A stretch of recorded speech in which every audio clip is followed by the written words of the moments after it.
They are about fake oil, and today the confirmation of the fake emails. The TTPS has totally cleared any of us of any wrongdoing. And they have gone further to say that the alleged emails were clearly something that somebody had typed up, that they were clearly fake and fabricated. They didn't use the word fabricated, but they did say they were not legitimate. The way they were typed up was a piece of paper that somebody typed up. Now, we knew this all along, didn't we? We knew it all along, and there were some in the country who believed the lies. And the issue today now, the person who perpetrated those lies came to the Parliament of the Republic of Trinidad and Tobago to make these serious allegations against a sitting Prime Minister and sitting members of Cabinet. And based on those lies, he rode into power, fooling people with all his lies. But the truth always comes out one day, and the truth will always set you free. I remember Mr. Orville London, who was in charge, the Chief Secretary of the THA and a Deputy Leader of the PNM, when this matter came out, he said, listen, this is a game decider. This is a big one. If it is wrong, then what will happen? And if it is right, then what will happen? What his words that he made, and I want to repeat. He said, at the end of this, there'll be one man left standing or one woman left standing. Today, it is one woman who's left standing. One woman left standing. And there's much more that we can say on that, but look, we knew these things were false from day one. It took almost 5 years. 5 years to clear your name. 5 years for my name to be cleared together with the other ministers who were said to be involved in a criminal conspiracy in Oman. Imagine they can do that to a sitting Prime Minister and sitting government ministers, what they could do to you, what they could do to ordinary citizens in this country. And so they come to the Parliament, they're passing all these draconian laws. If they could do that to a sitting Prime Minister, a sitting Cabinet, what are they going to do? The ordinary man, the ordinary Jane and Mary and Leela and ordinary Harry, yes? And Joseph, what can they do to them? They say, lock them up, no bail. It took 5 years to clear my name and that of others. Elections came and went, and they rode into the elections with those lies on our heads. Our names tarnished. It is look how long after that the names are cleared. In the same way, they bring these spurious charges against people from our party. They are witch-hunting people in our party. But how long will it take for them to have their names cleared? 5 years, 6 years, 7 years, 8 years? I remember the case of a man named Finbar Ganga from the Pandey government. It took 12 years for his name to be cleared. And I'm making this to tell you, keep your strength, keep your courage, and know, as we are in this major election season with 2 elections coming, they will come with every trick in the book and every trumped up charge that they can make. So do not lose courage. Do not lose courage. And so, on the eve of other elections, they rode the wave last time on this fake email gate and other things. They talk about Section 34, and they're still talking about that today. Do you know that what one person... They talk about Section 34, and they're still talking about that today. Do you know that what one person escaped under Section 34? Not one, because when that happened, I went to Parliament immediately in emergency session to repeal that Section 34. Repeal it. Not one person, but again, the damage was done. The damage was done because given the time for people to be cleared and for things to be done with their tarnishing of people. So I think as a people, UNC people, and ordinary citizens who are right-thinking citizens, they will see the Rowley government for what it is, a government of lies. They have no credibility. No. This is a Prime Minister who stood on a platform and he said, I'm telling all the mothers and the brothers and the fathers and the sisters and the children, I'm telling you the government will not close down Petrotrin. He said, for those of you who missed it, in case you open your fridge door and while you're closing the door, you didn't hear me. I'm telling you, I'm repeating, all the mothers and the fathers and the whoever and the children, the government will not close down Petrotrin. What happened? Closed down just a few weeks later. They told us they're not selling or leasing the refinery. Now the story is what? Yes. And Smiley Franklin Khan said, it most likely will be a foreign international company. When noise started off, he gone on the TV on a morning program, started to tie up his tongue to try to say, well, maybe I should not have said that or didn't say that, but I said it and didn't say it. So he said it and said it at the same time. And that is exactly what is going to happen. These are just some examples. They have consistently lied to the population. On almost every issue, they have consistently lied to the population. The problem is it takes so much time for the truth to come out. As I say for myself and the other ministers, over 5 years to be cleared. So, as the Prime Minister likes to talk about things tied to his chest, and I have to tie this to my chest. Well, Prime Minister, this is clearly on your chest. These lies that you told the population.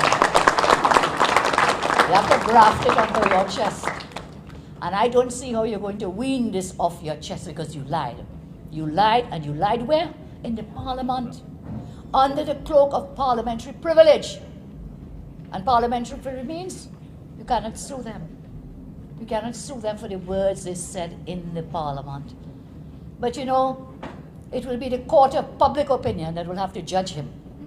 It may not be a court of law in respect to this matter, but it will be a court of public opinion, meaning you and the people of Trinidad and Tobago will have to judge if you can trust the Prime Minister, who will use what is known as the highest court in the land to go to the Parliament and tell such lies. Any young person, even under 18, thank God we gave them laptops, yes? They are very techie savvy. Any one of those could have seen from the wording of these emails that they were fake. So what happened? We were cleared by Google. We were cleared thereafter by the Integrity Commission. And on the topic of the Integrity Commission, I want to call out Justice Venter today. Because when the Integrity Commission cleared us, Justice Venter resigned in a huff and puff that he wasn't happy about what took place in the Integrity Commission. But we were cleared by them, and he wasn't happy about that. Today I call him out. What does he have to say today? He's the chairman now of the Commission of Inquiry. I call him out. And to declare any bias that he may have, should he have any, and there are other ways that we can deal with that. In due course, we will deal with it. But today I asked him, what do you have to say now in the light of this breaking news? So we were cleared by Google. We were cleared by the Integrity Commission. We were cleared by the former Commissioner of Police, Mr. Williams, because he said there was no substance. Today we've been cleared by everyone. And if you listen to the press briefing by the TTPS, I think it was Inspector Pear, he said, look, they got the help of the Department of Justice of the United States. They got the help of the FBI to investigate these purported emails, fake emails. So it wasn't just here at Trinidad and Tobago, they had international help. And today, because of that, no charges, but that's not the main point, you know. It is not that there are no charges. Don't miss the main point. The main point coming out of that press conference is that these were fake emails. Fake emails. So even when they're watching the lettering, watching the word in fake emails, yes? And then now, they said, you know, well, okay, it looked like they're not real emails, but we have to go and investigate the substance. The substance. You have a piece of paper that was clearly fabricated. But no, we want to go to look at substance. A.G. Farris said, he may get far from over.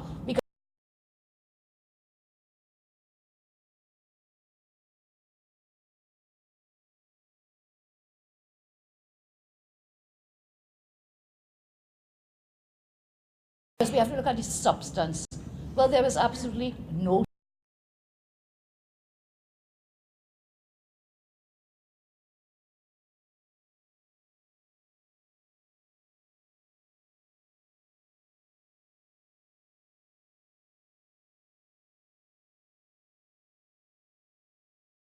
Substance.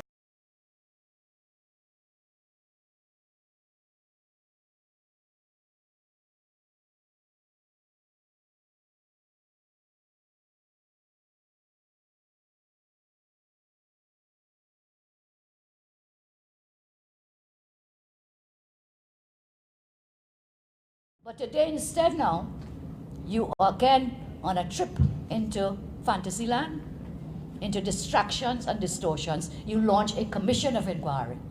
A commission of inquiry, I say, bring it on. If anybody did wrong, deal with them. That commission of inquiry is to come to be like a soap opera, like the Young and Restless I told you. But this one's the Young and Rowley. And maybe Stuart Little as well. So they'll traipse out witnesses every day, and this is to be the latest email gate in a sense. So every day on TV, you tune in your TV, they will carry it live, and they'll have their people there saying all manner of things. Don't get chained up with that. Again, to clear those things will take us maybe another 5 years or more. But clear it we will, because we will form the next government. We will. We will form the next government.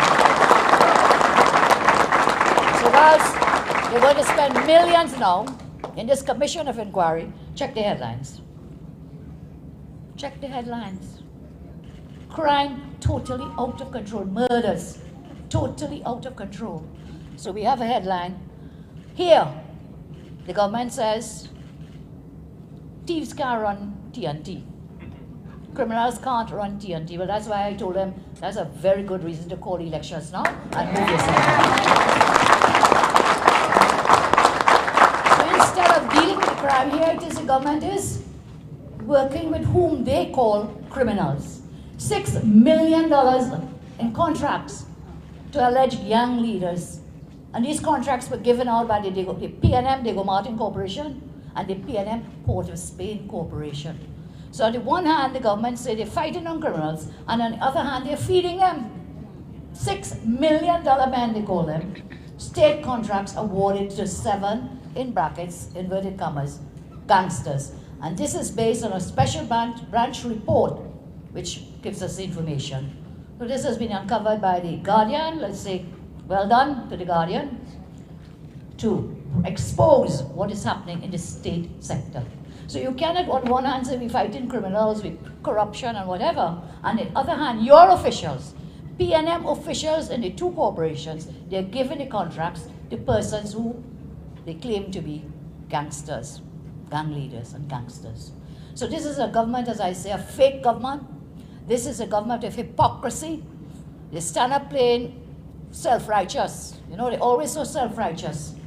They're the most moral people in the world. When once you move that mask off their faces, this is the most corrupt government in the history of Trinidad and Tobago. I call upon the government as well. Look, stop blaming Kamala and the partnership and the UNC. Stop blaming us. That time is long gone. 4 years is now. You must tell us what you're going to do to deal with the problems. What are you going to do to deal with the crime? And with this happening today, this breaking news, it is clear we have told you they had no plan, no policies. For 4 years, they delivered nothing. They did not build one school, not one.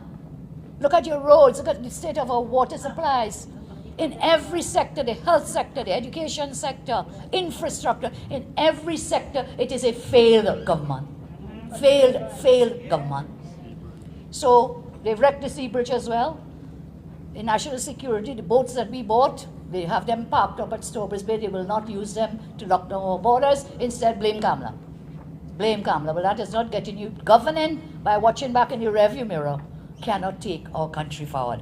So I will close this exercise. I'll take any questions from the media. But in the meantime, I want to thank you all for your support. Thank you all so much for your support. And yes, Anita, is there anything else? No? That's it? Perfect. Okay, thanks. We'll take questions now. Oh, well, I forgot to say. The man should do the honorable thing and resign now. You see, this issue, these lies that he told in the parliament, didn't just impact here in Trinidad and Tobago.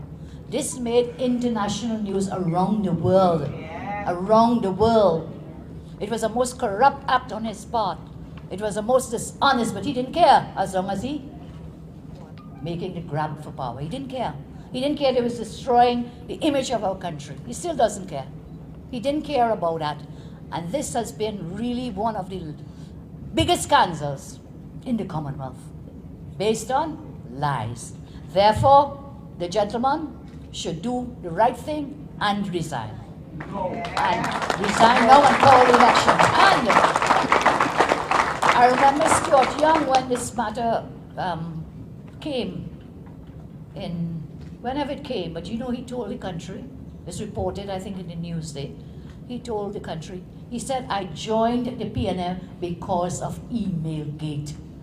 He said he left his private practice because he was so upset with this thing about email gate. He joined the PNM because of what? The lies told about email gate. I wonder today if he too will do the honorable thing and put his resignation in. He will also do the honorable thing and put his resignation in place. So we have a lot of work to do. Let's not get caught up in the distractions, yes? We have a lot of work to do. When I come and see so many of you coming for the screen exercise, it reminds me of why I got involved in politics. And it inspires me to give me more strength to continue to go forward in spite of all the naysayers, in spite of everything.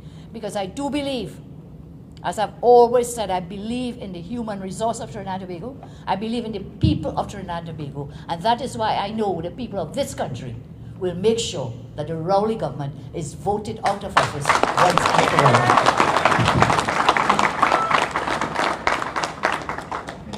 Thank you. Thank you, sir. Any questions? Yvonne? No, first Is it possible to know how much guns can be bought and bullets with $6 million? Good question. We could ask the Commissioner of Police, I guess. Yvonne? You're good? Well, I was I said what I... You're okay. Ivan will never stay quiet. Did he sit in, he's on this new Commission of Inquiry. And he was the one who resigned when this came up. Sure. What do you think he should sit on this new board? Well, I've asked him, I've said today that we should ask him what is his position now, after having taken that action then. And of course, there are other actions we can take, which I prefer not to reveal now. My lawyers will be looking at that whole situation with the Commission of Inquiry, as well as what action could be taken against the perpetrator of these lies, that is Mr. Rowley. So those are matters the lawyers are studying, and we'll have more to say in due course. Well, we did good today. We explained ourselves very well. Okay, so you're okay? Okay. Thank you all very much. And one member of the team wants to know how many guns they could have bought, these $6 million men. So it's a good question. Yeah. A lot.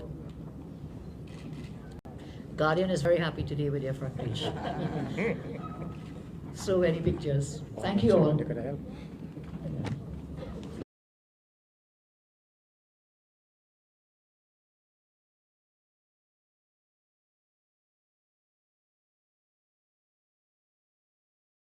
No, the correspondence that was provided that got in the hands of the then opposition leader, that it was confirmed, obviously, even prior to it being scrutinized by the relevant authorities in outside of Trinidad and Tobago, that there was not legitimate emails. So you would have seen all of the discrepancies that would have taken place. So they were not authentic emails. What was done was to verify if what was put there actually came in on the emails of the accounts of the individuals questioned, but what was actually provided and given, those were never emails. The document, the correspondence that was given, they were never emails. You would have seen the difference in the dates, the difference in the font, the difference in the there was an email account that was not legit. So it was the question in other words then could be answered that they were never legitimate emails. So you could not have traced what was given to what was there in the account because it was never provided. It was never there. It was something that was typed out by someone, but what was done by the police was based on the request by the then Prime Minister to the then Acting Commissioner of Police. Still, let us go forward and verify if anything of that nature was in the account of the individual. They were never legitimate emails.